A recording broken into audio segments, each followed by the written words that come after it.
Homo sapiens হলো এমন একটি প্রজাতি যা প্রায় 3 লক্ষ বছর আগে পৃথিবীতে দেখা গিয়েছিল, আর বিবর্তনের সঙ্গে সঙ্গে এটা বর্তমান মানব প্রজাতিতে পরিণত হয়েছে। আর 3 লক্ষ বছর আগের হোমোসেপিয়েন্স এবং বর্তমান মানুষের মধ্যে শারীরিক, মানসিক আর চরিত্রগত ফারাক হলো আকাশ পাতাল।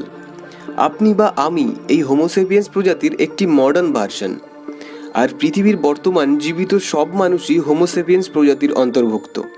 এবার প্রশ্ন আসে, একজন চাইনিজ ব্যক্তি একজন ইন্ডিয়ান ব্যক্তির থেকে কেন আলাদা রকমের দেখতে হয়? আর চাইনিজ মানুষদের মধ্যে লুকের ব্যাপারে এত বেশি মাত্রায় সিমিলারিটি কেন? ইন্ডিয়ানসরাই বা কেন সবাই সবার থেকে আলাদা রকমের দেখতে? বা একজন ইউরোপিয়ান এবং একজন আফ্রিকানদের কেন আমরা দেখে সহজেই ফারাক বলে দিতে পারি? আবার চাইনিজ পিপলদের চোখগুলো এবার ছোট ছোট কেন হয়? এর পেছনের আসল রহস্যটা কি? এই ভিডিওতে আমি এইসব প্রশ্নের উত্তরগুলো সায়েন্টিফিক্যালি আলোচনা করব। So without any further delay, let's get started. মানব প্রজাতি বা হোমোসেপিয়েন্স প্রায় 3 লক্ষ বছর আগে আফ্রিকাতে প্রথম দেখা গিয়েছিল, আর সেখান থেকে আমাদের মানব জীবন শুরু হয়েছিল। আর এই 3 লক্ষ বছর আগে বা তুষার যুগে মানব প্রজাতি সবাই প্রায় একই রকমই দেখতে ছিল, আর তারা শান্তিতে একসঙ্গে বাসও করত। কিন্তু সমস্যা তখনই হলো যখন আফ্রিকার বরফ গলতে শুরু করলো। টেম্পারেচার বেড়ে যাওয়ার কারণে বরফ গলে তাদের যাতায়াতের সমস্ত রাস্তা বন্ধ হয়ে যেতে লাগলো, আর এই অসুবিধার সম্মুখীন হয়ে তারা নতুন বাসস্থানের উদ্দেশ্যে রওনা দিল। এইভাবে আজকের এশিয়া, ইউরোপ ও আরও বিভিন্ন মহাদেশে অল ওভার দ্য ওয়ার্ল্ড তারা ছড়িয়ে পড়তে লাগলো। আর এইভাবে বছরের পর বছর নতুন জায়গা আর নতুন পরিবেশে থাকার সঙ্গে সঙ্গে এদের মধ্যে প্রচুর ডিফারেন্সেস এসে গেল। আর সারা পৃথিবীর মানুষরা 4টি মেজর রেসেসে ক্লাসিফাইড হয়ে গেল, বা 4টি বর্ণে ভাগ হয়ে গেল।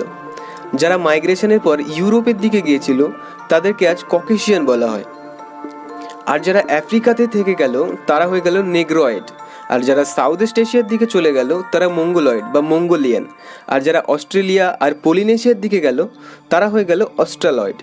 এবার প্রশ্ন আসে, এই 4 বর্ণের লোকজন সবাই সবার থেকে আলাদা রকমের কীভাবে হয়ে গেল, বা এদের চেহারার পরিবর্তনই বা কীভাবে হলো? এটা ডারউইনের বিবর্তনবাদ থিওরিতে স্পষ্টভাবে বলা আছে। এবার আসি, আমরা ইন্ডিয়ানসরাই বা কোথা থেকে এলাম? ইন্ডিয়ানসরা আসলে 3টি রেসেসের মিক্সারে তৈরি: ককেশিয়ান, অস্ট্রালয়েড ও মঙ্গোলয়েড। নর্থ ইন্ডিয়ানসদের জিনে ককেশিয়ান জিন বেশি পরিমাণে আছে, সাউথ ইন্ডিয়ানসদের জিনে অস্ট্রালয়েড জিন্স বেশি, আর নর্থ ইস্ট ইন্ডিয়ানদের মধ্যে মঙ্গোলয়েড জিন্স বেশি মাত্রায় পাওয়া যায়। আর এই কারণেই ইন্ডিয়ানসদের মধ্যে অনেক বিভিন্নতা লক্ষ্য করা যায়। কিন্তু আবার চায়নাতে সবাই বেশিরভাগ মঙ্গোলয়েড রেসেসের লোকজন থাকে, আর সেই কারণেই তাদের চেহারার মধ্যে পার্থক্য খুব কম হয়। আর এই কারণেই হয়তো চাইনিজরা ক্রিকেট খেলে না, কারণ একজন চাইনিজ ব্যাটসম্যান আউট হয়ে যাওয়ার পর যদি সেই আবার ফিরে আসে তাহলে তো আমরা চিনতেই পারবো না। Just joking. এবার আসি এই প্রশ্নে যে চাইনিজরা চাইনিজদের মতোই কেন দেখতে, ছোট ছোট চোখ আর কম হাইটওয়ালা, বা ইউরোপিয়ানরা এত ফর্সাই বা কেন হয়, আর আমরা ইন্ডিয়ানরা এভারেজ স্কিন কালারের বা ব্রাউনিশ কেন হয়ে যায়, আর আফ্রিকানদের স্কিন কালারই বা ব্ল্যাক হয় কেন? এজন্য আমাদের আবার অতীতে চলে যেতে হবে। তুষার যুগে যখন মঙ্গোলিয়ানদের বর্ণের জন্ম হচ্ছিল, তখন আফ্রিকা থেকে মানব প্রজাতি সাইবেরিয়ার বরফে ঢাকা পরিবেশে চলে এলো। তখন বেঁচে থাকার জন্য ওখানকার পরিবেশের সঙ্গে তারা বিবর্তিত হয়ে গেল। যেমন উদাহরণ হিসেবে বলতে গেলে, চাইনিজদের চোখ ছোট ছোট হওয়ার কারণ হলো লক্ষাধিক বছর আগে সাইবেরিয়ার বরফ ঝড় থেকে বাঁচতে তাদের চোখ ধীরে ধীরে বিবর্তিত হয়ে গেল আর ছোট ছোট হয়ে যেতে লাগলো। আর তার সঙ্গে বরফ যেহেতু সাদা রঙের হয়, তাই সূর্যের আলট্রাভায়োলেট রশ্মি বরফ থেকে সরাসরি রিফ্লেক্ট করে যাতে চোখে না আসে, তার জন্য তাদের চোখ আস্তে আস্তে ছোট হয়ে গেল বিবর্তনের ফলে। অতিরিক্ত ঠান্ডা পরিবেশে যাতে শরীরের তাপমাত্রা বজায় থাকে, তার জন্য মঙ্গোলিয়ানদের ফেস আস্তে আস্তে ফ্ল্যাট হয়ে যেতে থাকলো, আর ফেসে ফ্যাট বা চর্বি বেশি পরিমাণে জমতে শুরু করলো বাকি রেসেসদের তুলনায়।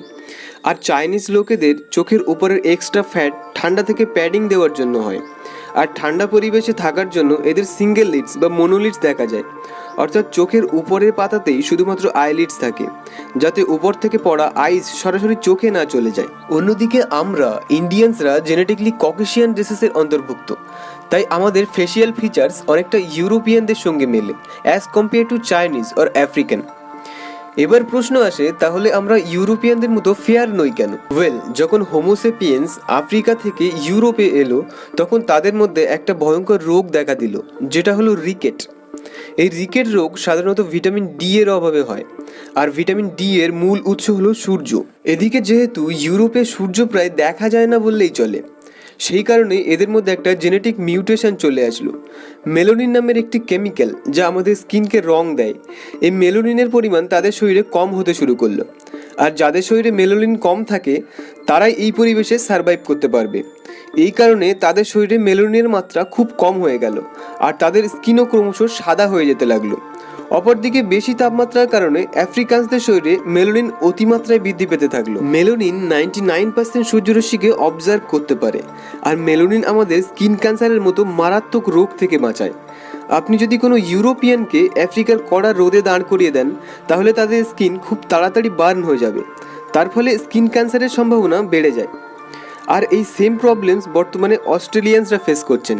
অস্ট্রেলিয়ানরা আসলে ইউরোপিয়ান হলেও তারা এমন একটি জায়গায় মাইগ্রেট করেছে যেখানে সূর্যরশ্মির তাপ অনেকটা বেশি, আর এই কারণে অস্ট্রেলিয়াতে স্কিন ক্যান্সার বেশি মাত্রায় হয়ে থাকে।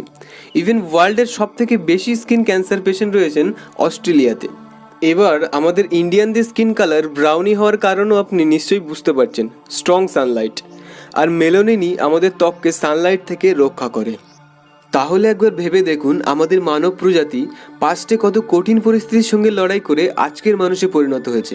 তাই আপনি যেমনই হোক না কেন প্রাউড হয়ে নিজেকে ওন করতে শিখুন। কখনো এটা ভাববেন না যে যদি আমি আরও ফর্সা হতাম বা লম্বা হতাম। আপনি যা আছেন ততদূর আসার জন্য আপনার পূর্বপুরুষরা কত সার্ভাইভাল সিচুয়েশন হ্যান্ডেল করেছেন সেটা ধারণা তো পেয়েই গেলেন। সো নিজেকে বিল্ড আপ করার চেষ্টা করুন। ধন্যবাদ আনতে আমি রাজু এখানেই ভিডিও শেষ করছি। চ্যানেলে নতুন হলে সাবস্ক্রাইব করে পাশের বেল আইকনে ক্লিক করে দিন, যাতে আমার পরবর্তী আপলোড করা ভিডিও নোটিফিকেশান সবার আগে পেতে পারেন। আর ভিডিও ভালো লাগলে থামস আপ দিতে কখনোই ভুলবেন না, কারণ আপনার একটি লাইক আমাকে পরবর্তী আরও নতুন ও ইন্টারেস্টিং ভিডিও বানাতে মোটিভেট করবে। Thanks for watching.